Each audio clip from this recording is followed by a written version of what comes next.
Hello guys, para to sa mga Aries. Okay?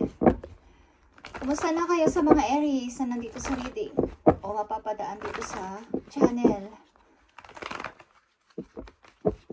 Today is November 17. Okay guys, November 17, 2024 sa mga Aries na mapapadaan dito sa channel natin. Okay. Aries, ito ang message for you.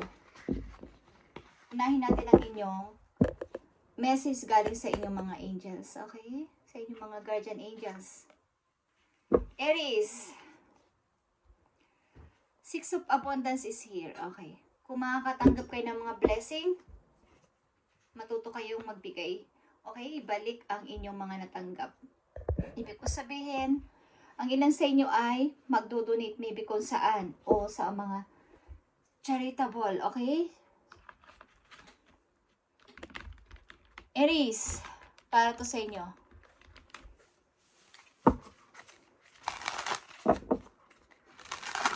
November 17, 2024 sa mga Aries.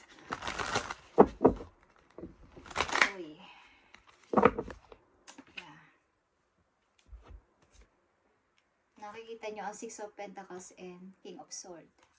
Magbibigay man kayo, maybe magiging matalino kayo na kayo sa pagbibigay. Okay? Magiging matalino na kayo sa pagbibigay ng tulong sa iba. Hindi na kayo magpapaloko. Okay? Aries, tingnan natin ang message for you ngayong November 17.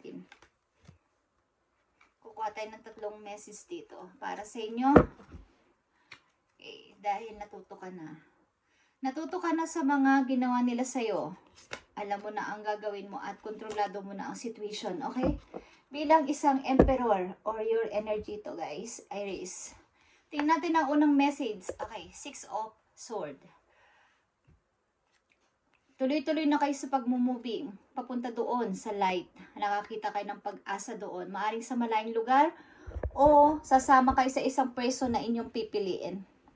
Para sa isang parang peace na lugar, yung makakahinga kayo ng maluwag, okay, nakakita kayo ng pag-asa doon, nandoon ang liwanag, malayo man to o unknown para sa inyo, okay, kasama kayo sa isang person na magpapaligaya sa inyo, magpapasaya, nandito ang 10 of Cups, bubuo kayo ng pamilya, kasamang inyong mga anak o magiging mga anak guys, Aries, okay, yeah, at kahit ano pang panggugulo ng mga nilayasan yung mga inalisan yung tao ay wala na kayong pakialam. Queen of Swords. Okay guys. Nandito ang King and Queen of Swords. Magiging matalino na kayo sa kahit anong klase yung pagdedesisyonan. Magiging matalino na kayo. Titingnan natin yan guys. Maaaring may kaugnayan dito ang inyong situation at ang inyong buhay pag-ibig sapagkat nandito ang 10 of Cups. Sasama kayo sa taong inyong mahal at iiwan nyo ang mga taong nanloko sa inyo, nagpahirap sa inyo at namumuhay sa malayong lugar. Aries. Tingnan natin ang Six of Swords, 10 of Cups, and Queen of Swords. Sa mga Aries, sa November 17, 2024.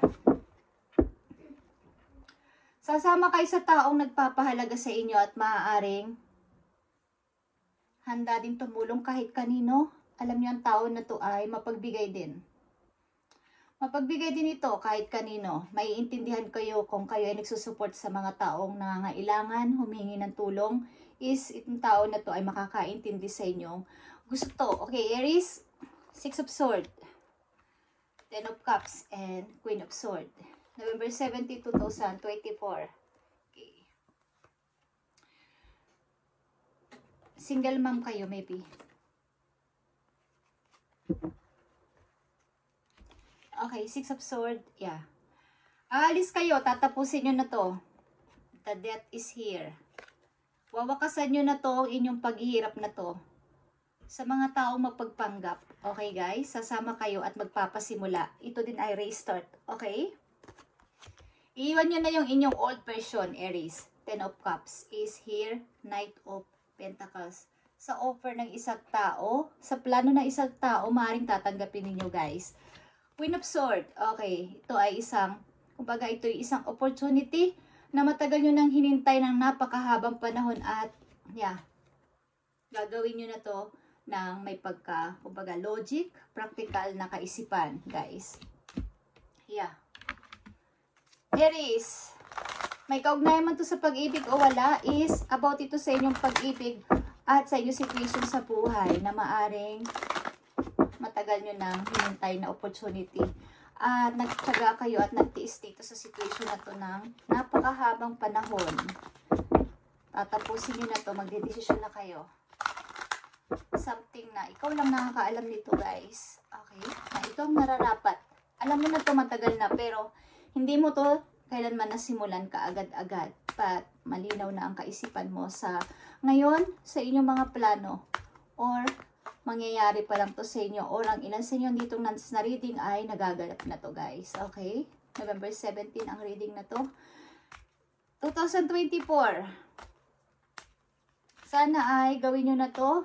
Okay? Kung hindi nyo pa to nagagawa, ang pag-move on ng tuloy-tuloy is may maganda naghihintay sa inyo, guys. Sa mga Aries. Tingnan natin. Okay? Nakikita nyo tong free yourself, Aries. You don't need to be in control of everything for a love relationship to be successful. Hindi mo kailangang kontrolin o ang magpakontrol sa isang situation na alam mong hindi ka naman masaya na. At para lang masabi mo na success ang relasyon namin is kailangan nandito ako at nagtitiis. Okay. Sa pang message dito, palayain mo nang yung sarili at may taong handang kumbaga mag-offer sa iyo ng napakagandang buhay. Kasama ang iyong mga anak or magiging anak ninyo, guys. 10 of Cups. Okay? Sa maayos na tahanan, maayos na kapaligiran. Magnetic connection ito, guys. There is a very strong pull and intensity that draws you to this person. Malakas din ang attraction mo sa tao na to. And like I said, you are enough sa tao na to.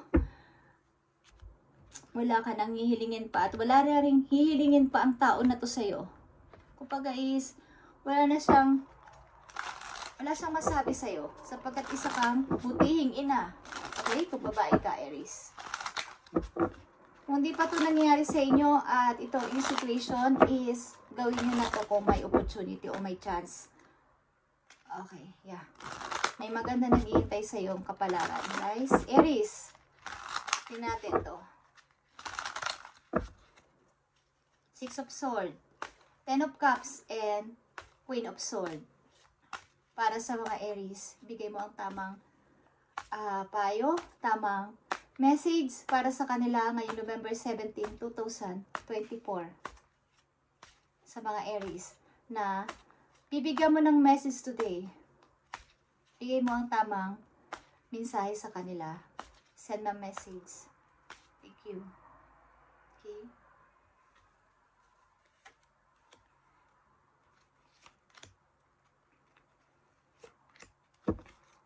Aries.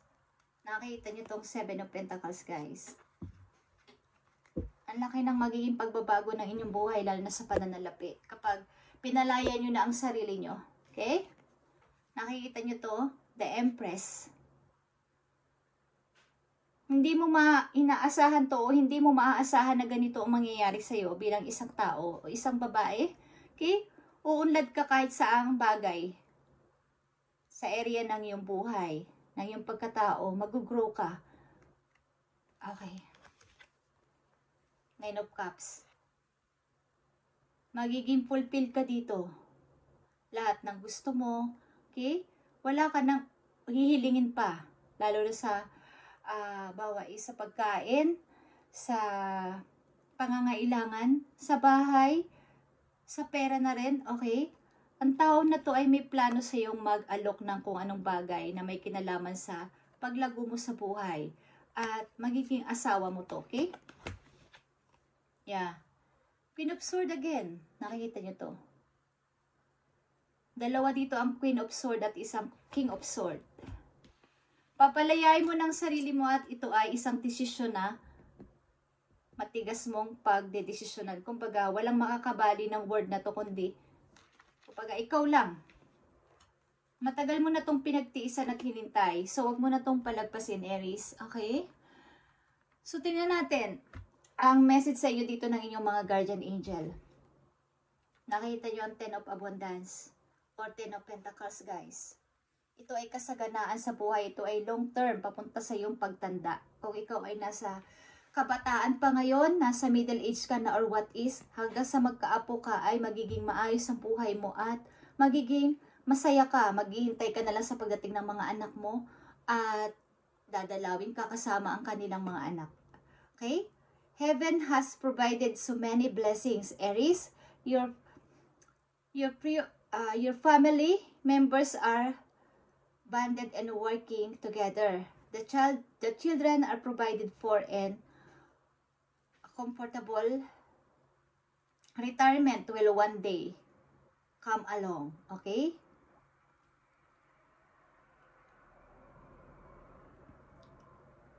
You've taught your family the grace that comes from knowing.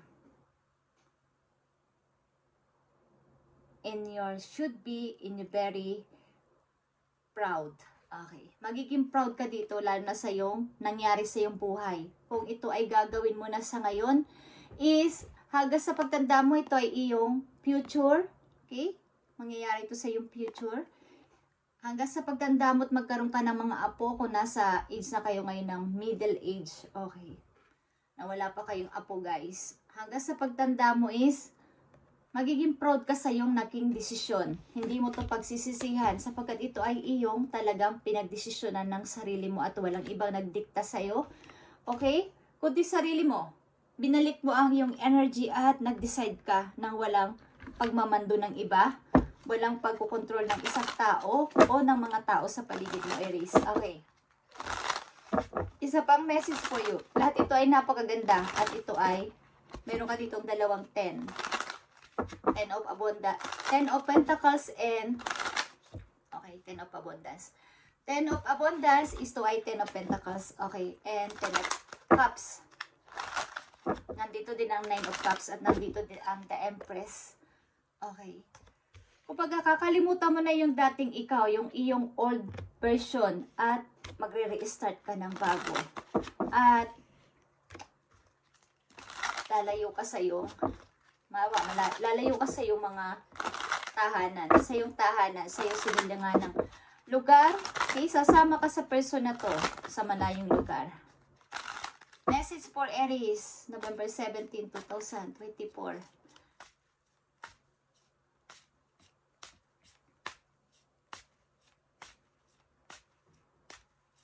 Palayain mo na yung sarili, Aries. Baka ibukas mo yung dalawa mong palad sa pagtanggap ng blessing galing sa langit. At kapag natanggap mo na to, is huwag kang maging madamot sa ibang tao. Okay?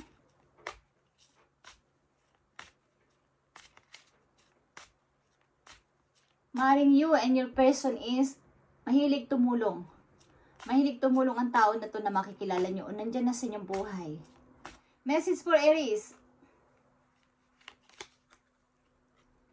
Bobcat, okay, mystery.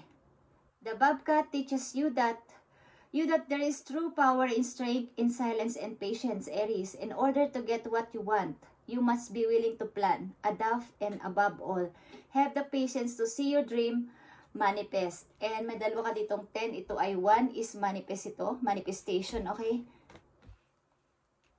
Yung pagiging tahimik mong person ay magdadala sa iyo para sa matalinong pag-iisip, matalinong pagplano, at pag-adapt ng situation mo sa kasalukuyan para sa maganda mong future, papunta sa future. At ito ang 10 of Abundance. Hanggang sa magkaroon ka ng apo, magiging proud ka sa iyong napagdesisyonan at ginawa. Na pagbabago sa iyong sarili, may maipagmamalaki ka na, mayroon kang ginawa para sa iyong sarili. Hindi ka na natiling, nandun na lang at nagtitiis, okay? Inihahalin tulad ka sa Bobcat.